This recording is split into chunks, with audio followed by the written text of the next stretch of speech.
హంసనందిని గత 4 ఏళ్లుగా అవకాశాల కోసం ఎంతో సీరియస్గా ప్రయత్నిస్తుంది. ఇండస్ట్రీకి వచ్చినప్పటికీ ఆమె అందానికి మాత్రం చాలా ప్రయారిటీ ఇస్తుంది. హంసలో అందం ఏమాత్రం తరిగిపోలేదనడానికి ఎన్నో ఫోటోషూట్లతో ప్రూవ్ చేసింది. మునుపటి కంటే రెట్టించిన ఉత్సాహంతో ఇన్స్టాలో యాక్టివ్గా కొనసాగుతుంది.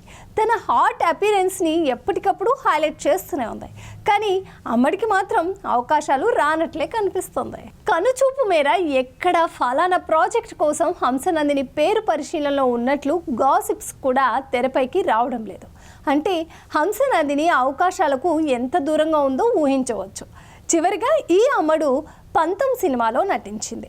ఆ తర్వాత వెండి తెరపై మెరిసింది లేదు. అనారోగ్యం నుంచి కోలుకున్న తర్వాత ఇన్స్టాలో యాక్టివ్ అయినా తెలిసిన దర్శక నిర్మాతల ద్వారా ప్రయత్నాలు చేసినా ఇంతవరకు ఒక్క ఛాన్స్ కూడా రాలేదు. వెబ్ సిరీస్లు, టీవీ షోలు లాంటివి ఏవైనా చేసిందా అంటే అక్కడ అవకాశాలు రానట్టే కనిపిస్తుంది.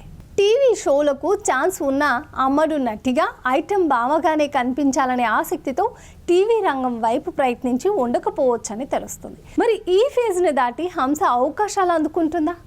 ఆమె కోసం అంటూ ఛాన్స్లు ఇవ్వడానికి ఎవరైనా ముందుకొస్తారా అనేది చూడాలి. ఇలా ప్రయత్నాలు చేస్తూనే అవకాశాలు రాకపోయినా ఇన్స్టాలో మాత్రం నిత్యం వెలుగుతూనే ఉంది. తనదైన హాట్ లుక్స్తో కుర్రాలను అలరిస్తూనే ఉంది. లేటెస్ట్గా ఈ అమ్మడు స్విమ్మింగ్ పూల్లోని స్విమ్ షూట్ ఫోటోను షేర్ చేసింది. తడిసిన అందాలతో అమ్మడు కుర్రాల హృదయాల్లో అగ్ని రగిలిస్తోంది. హంస అందానికి ఎవరైనా ఫిదా అవ్వాల్సిందే అనిపిస్తుంది. ఈ ఫోటోను ఉద్దేశించి అమ్మడు ఓ కొంటె కామెంట్ కూడా విసిరింది. తాను ఇలా ఉన్నానంటే తన కళ్ళు మిమ్మల్నే వెతుకుతుంటాయి అంటూ క్యాప్షన్ ఇచ్చింది. ప్రస్తుతం ఈ ఫోటో నెట్టింట వైరల్గా మారింది. అభిమానులు కామెంట్లలోనూ అంతే ఉత్సాహం కనిపిస్తుంది.